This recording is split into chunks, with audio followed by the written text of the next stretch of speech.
talk to you today about electroculture because maybe you know or maybe you don't that you can use electroculture for your garden and to improve your vegetables. So it works really well, and I can prove that, not with my vegetables because now it is winter, but I have made an experiment that I find very interesting with my little houseplants, and in particular with some orchids, because the orchids are very difficult plants and I've never been good at growing orchids. They've always died. Even keeping them in the same place where I'm keeping them now, in the past, they have always died. So what did I do differently now? Electroculture.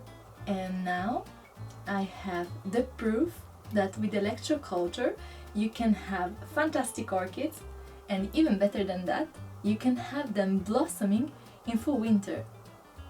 You can see that they have blossomed with the snow behind, and the temperature of the room must be, of course, not too cold, not too warm, so you don't have to boost your heaters or change anything. Just apply some simple methods of electroculture that are very easy to find and quite cheap as well.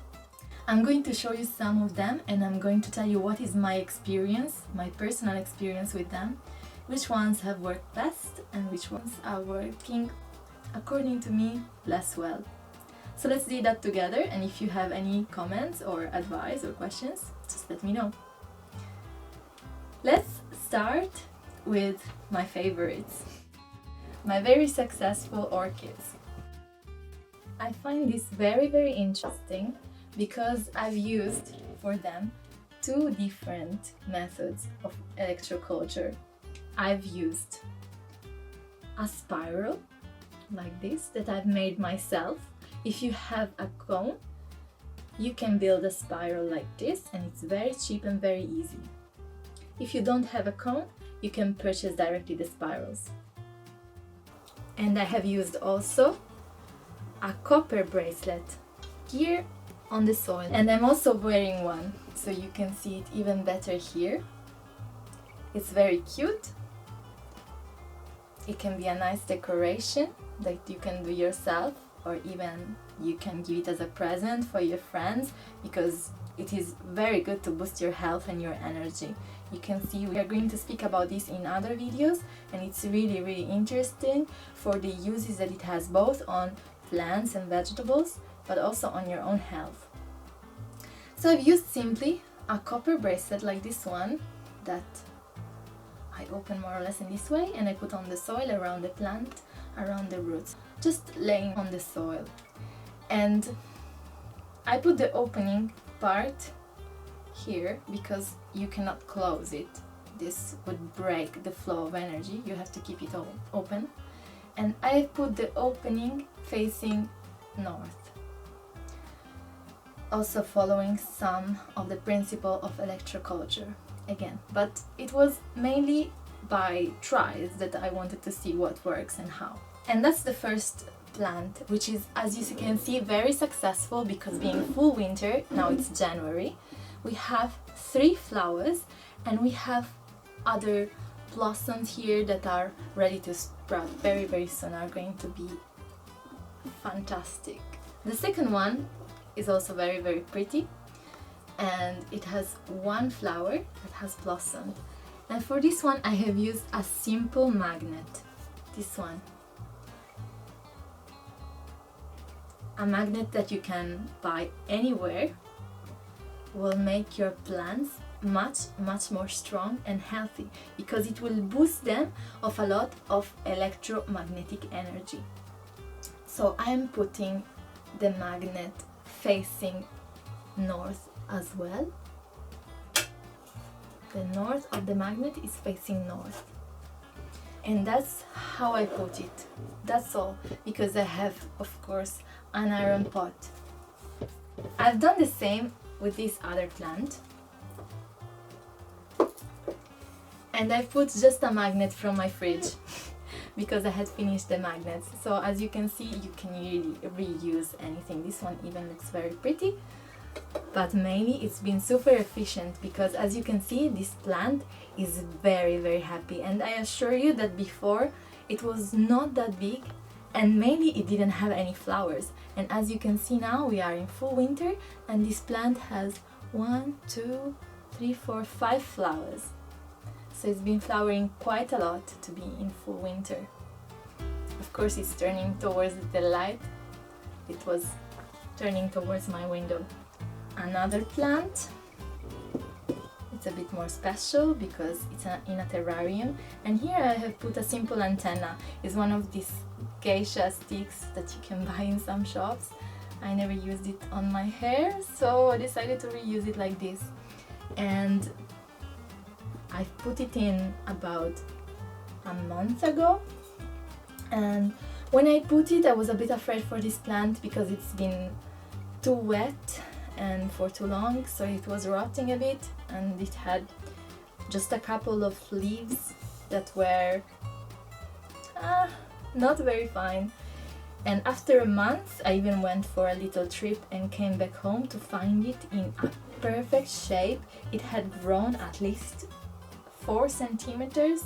So before it was high like this, and now as you can see it's nearly reaching the top, so much that at some point it risks to go out. I think that this antenna has been also very effective, but I tried it only on one plant, so let's see further. This plant was very small and now it's quite nice and happy, but I must say that even though I used some electroculture, it didn't make a big change. I made just this very simple antenna. At the end I made a little spiral, both because the spiral is also, as you know, maybe the Fibonacci sequence represented is a spiral, or there are a lot of representation of spirals in the history, and we know that it's very linked to power and energy. So I decided to do this, which is very simple, and according to me maybe it's too short or maybe it's not powerful enough because it didn't make a great difference in my plant. So if I had to suggest to you to try, I would say make it longer or use another method. Or combine them, because of course you can also combine the methods, as I did myself for the first orchid, and maybe it helps a lot. And now I want to show you, on the same window sill, I had this plant. And I didn't use any electroculture on this plant. And maybe you can appreciate really the difference between the plants with electroculture, like this orchid, and these other flowering plants, and this one that is really not doing very well. So I'm going to have to start to use electroculture on this one too. This is the last plant on my windowsill. It is a plant that is quite fine. It's not perfect, and I haven't used any electroculture in it, and it hasn't changed. So it's always been more or less like that, same height, same density. Some leaves inside are brown, some are green. I experienced no difference at all. So we'll see once I start using electroculture on it. I will show you afterwards the results. Now I will show you different electroculture methods. Like, as I said before, a spiral can work very well. It's easy to do and you can put it in any plant. You can do different sizes if you have different cones. The cone is a bit more expensive because it's done with a 3D printer, but the material itself, this one is just aluminium, so it is not very expensive. And the color, well, the color can matter if it's about blue or red. With the red color, we stimulate flowering, and with the blue color, we stimulate the leaves. But I cannot yet tell you that I have made the personal experience about it, so hopefully soon coming. This one, it's called Circle of Lekovsky. It's very simple to do. You just buy some iron and copper wire, and you make a circle. There are some proportions that you might want to respect, so just check it out on the internet. You can find information about this, or check our other videos and in the description to find more information if you need. The important thing though to know is that you don't have to close the circle, because very often I don't respect very special proportions, because it depends a bit also on the plant, and I find that it works very well anyway. For the magnets, I have used different options. There are the small ones, the magnet of the fridge, or things like this can also work, as long as you can stick it on your pot. And it's also important to know that the iron pot, the metal pot, will be as well an antenna by itself, because everything that is conductive, like a metal, will conduct electricity to your plant. So if you don't have a metal pot, you can also use any iron wire and wrap it around your pot to make a circle around it. And that will also help a lot your plant. And it's very, very easy. That's all for now. So if you want to know more, watch our videos, ask us questions if you have any, and yeah, we are going to be very, very happy to hear what you have to say about all of this. And if you have any personal experience, please share it with us, because we are always interested to improve our methods. Thank you.